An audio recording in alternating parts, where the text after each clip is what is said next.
இவங்க எலெக்ஷன் பக்கத்துல வந்துருச்சு. அதனால எனக்கு தெரிஞ்ச ஐயா மு.க. ஸ்டாலின் அவர்கள் பிப்ரவரி மாசத்துல முருகர் வேஷம் போட போறாரு. ஒரு கையில வேலும் நெத்தியில பட்டை எடுத்துக்கிட்டு வெற்றிவேல் முருகனுக்கு அரோகரான் திமுக காரங்க சொல்றாங்களா இல்லையான்னு பாருங்கண்ணா. இன்னைக்கு திருப்பரங்குன்றத்தை பொறுத்தவரை ஒரு உயிர் போயிருக்க கூடாது, துரதிருஷ்டவசமாக ஒரு உயிர் போயிருக்கு. ஏன்னா அது மக்களுடைய எண்ண குமரல், மக்கள் எல்லோரும் இதுல பாதிக்கப்பட்டிருக்கிறாங்க. திராவிட முன்னேற்ற கழகத்துக்கும் தெரியும். 2021 இதே மாதிரி நடந்துச்சு. நல்லா யோசிச்சு பாருங்க. அண்ணன் மூத்த பத்திரிகையாளர், அண்ணனுக்கு தெரியாது இல்ல. 2021 கருப்பர் கூட்டம் வந்த உடனே தேர்தலுக்கு 3 மாசம் முன்னாடி எல்லாருமே வேல் பிடிச்சாங்க. திமுக நிகழ்ச்சினாவே வேல் தான் அன்பளிப்பு. இவங்களே சொல்லிடுவாங்க அறிவாலயத்துல இருந்து.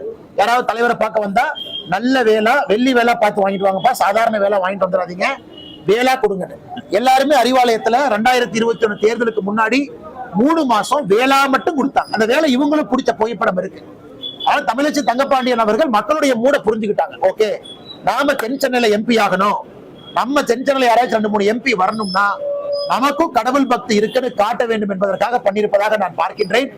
வருகின்ற காலத்துல திராவிட முன்னேற்ற கழகம் இந்த கபட வேடம் போடத்தான் போறாங்க. ஆனா மக்கள் இதை புரிஞ்சுக்கிட்டாங்க. என்ன வேடம் போட்டாலும் கூட மக்கள் தெளிவாக இருக்கின்றார்கள். ஆன்மீகத்திற்கே எதிரான ஒரு கட்சி திராவிட முன்னேற்ற கழகம். நான் இந்துக்களுக்கு எதிரான கட்சி என்பதை தாண்டி அடுத்தபடி போறேன். ஆன்மீகத்துக்கு எதிரான கட்சி திராவிட முன்னேற்ற கழகம். மக்கள் வீட்டுக்கு அனுப்புவாங்க.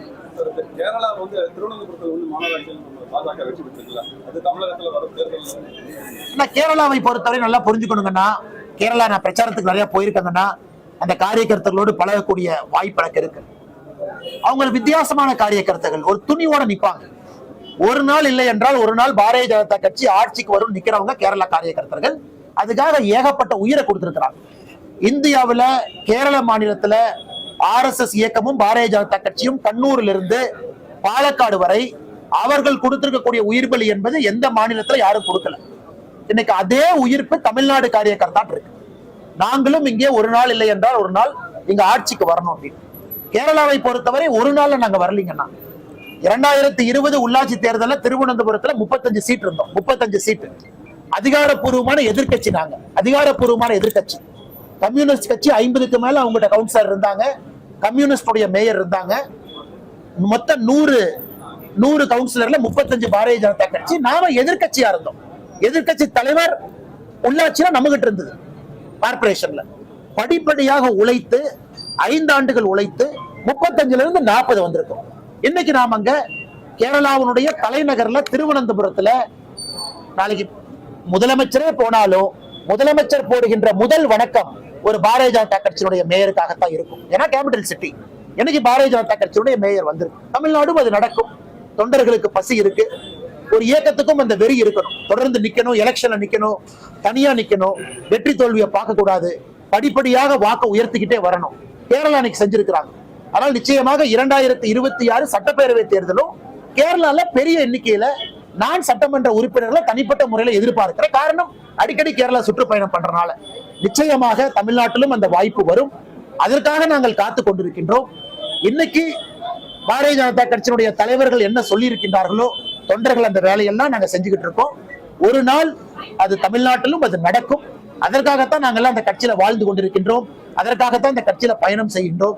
பாரதிய ஜனதா கட்சி ஐடென்டிட்டியோட பாரதிய ஜனதா கட்சியினுடைய ஆட்சியாளர்களை பார்க்கணும். அது பஞ்சாயத்து தலைவர்கள் ஆரம்பித்து உள்ளாட்சியில, கார்பரேஷன்ல, MLAக்கள் எல்லா இடத்திலும் இந்த முறை அதிகமான எண்ணிக்கையில பாரதிய ஜனதா கட்சியினுடைய MLAக்கள் சட்டமன்றத்துக்குள்ள போகணும். காலம் வரும், பொறுத்திருப்போம், கடுமையாக உழைப்போம், நமக்கும் அது நடக்கும். அதே மாதிரி பாத்தீங்கன்னா காங்கிரஸ் மூத்த தலைவர் சிவகுமார் இந்த மகாத்மா காந்தி ஊரக வேலை திட்டத்தை பெயர் மாத்தின மாதிரி ரூபாய் நோட்ல மகாத்மா காந்தி படத்தை பாஜக எடுக்குமாறு கேட்டு. ஆனா திரு சிவகுமார் அவர்கள், அதாவது இந்தியால ஊழல் செய்து சிறைக்கு போய் திகாருக்கு போய் வெளியே வந்து மகாத்மா காந்தியை பத்தி பேசுறதுக்கு ஒருவருக்கு அருகதை இல்லை அப்படின்னா அது DK சிவகுமார் அவர்கள். DK சிவகுமார் அவருக்கு நான் ஒரு கேள்வி கேட்கிறேன். 2005 திட்டத்தை கொண்டு வந்தீங்க. 2005 மகாத்மா காந்தி பேரே வைக்கல. நண்பர்கள் நல்லா புரிஞ்சுக்கணும். இந்த 100 நாள் வேலை வாய்ப்பு திட்டம் 2005 வந்த திட்டம். பேர் வைக்கல. 2006 பேர் வைக்கல. 2007 பேர் வைக்கல. 2008 பேர் வைக்கல. நீங்க பேர் வச்சதே அக்டோபர் 2009. ஆனா என்ன பாடம் இன்னைக்கு பாரதிய ஜனதா கட்சிக்கு எடுக்க நினைக்கிறாங்க? முதல் 5 ஆண்டுகளே மகாத்மா காந்தி அவருடைய பேரை வைக்காமத்தான் இந்த 100 நாள் வேலை வாய்ப்பு திட்டம் நடந்துச்சு. அதுக்கப்புறம் 2009 அக்டோபர்ல தான் பேரே வைக்கிறாங்க.